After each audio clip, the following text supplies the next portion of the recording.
Bonjour à tous et bienvenue pour cette nouvelle vidéo. Alors, le marathon pour tous approche. Comment gérer son effort sur ce marathon? Cet épisode est consacré à la gestion de votre effort.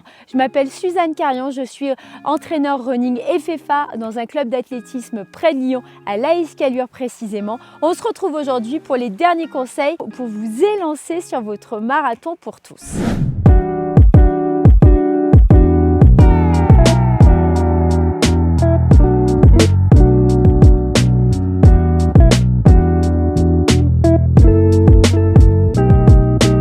Il ne s'agit pas aujourd'hui de refaire votre prépa marathon. Vous êtes prêts, vous allez pouvoir vous élancer sur ce marathon que vous avez préparé de votre mieux. Aujourd'hui, vraiment, la question, c'est comment gérer son effort alors qu'il y a une partie du parcours qui va être roulante et l'autre partie qui va être quand même exigeante. Ici, on va essayer de voir comment gérer cet effort-là. Alors, normalement, sur votre prépa marathon, vous avez dû travailler une allure qui s'appelle l'allure cible, l'AS, on peut aussi retrouver AS42, allure spécifique marathon. Cette allure spécifique, généralement, c'est l'allure qu'on vient mémoriser. Si vous étiez sur un marathon plutôt classique, on aurait travaillé de manière très métronome une allure à mémoriser pour venir la reproduire le jour du marathon. Mais comment faire sur le marathon pour tous?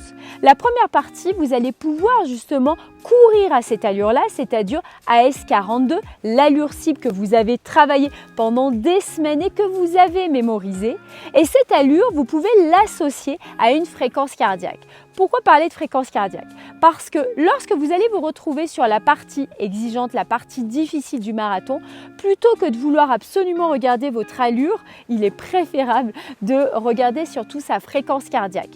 Parce que sur la partie notamment de la côte qui est extrêmement exigeante et que vous connaissez certainement tous par cœur, alors là, on ne va pas regarder l'allure parce que vu le parcours, ça va être compliqué. Par contre, vous pouvez essayer de vous dire, plutôt que d'être sur cette allure, je vais surtout essayer de respecter la fréquence cardiaque associée à mon allure spécifique marathon. Et là, vous serez dans le game, vous serez dans le juste.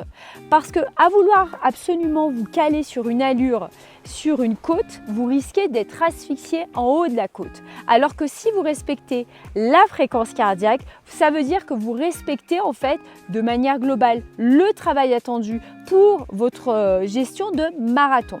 Donc sur la partie roulante, on viendra vraiment travailler l'allure spécifique que vous avez déjà mémorisée et sur la partie où vous allez être sur la partie difficile, on viendra respecter la fréquence cardiaque associée à l'allure spécifique marathon. Maintenant que j'ai dit ça, il y a aussi une autre partie dans ce marathon, c'est quand même la descente. Comment gérer la descente dans ce marathon? Alors, de manière générale, on aurait tendance très facilement à courir vite. À courir vite parce que ça descend, ça déroule, c'est facile. Alors oui et non. Pourquoi je vous dis ça? Parce que la descente, ça vient générer des tensions importantes au niveau de votre ischio-jambier.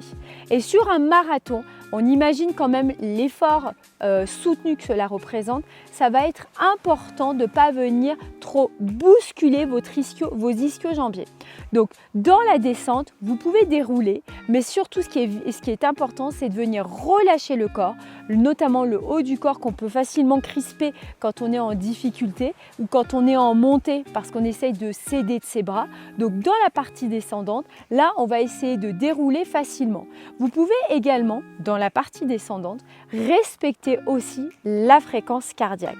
Vous allez voir qu'avec la même fréquence cardiaque dans la montée et dans la descente, vous n'allez pas être sur les mêmes allures. Mais ce n'est pas grave parce que cette fréquence cardiaque, c'est la fréquence cardiaque que vous avez travaillée pendant votre prépa marathon et qui est associée à l'allure spécifique marathon.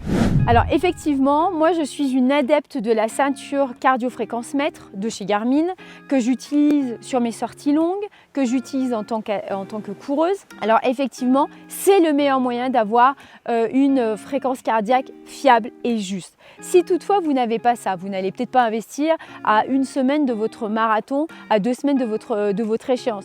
Vous pouvez voir avec la montre et le modèle de montre que vous avez, normalement il y a quand même une fréquence cardiaque qui est diffusée. C'est pas forcément le plus juste, mais c'est quand même pas très éloigné de la réalité.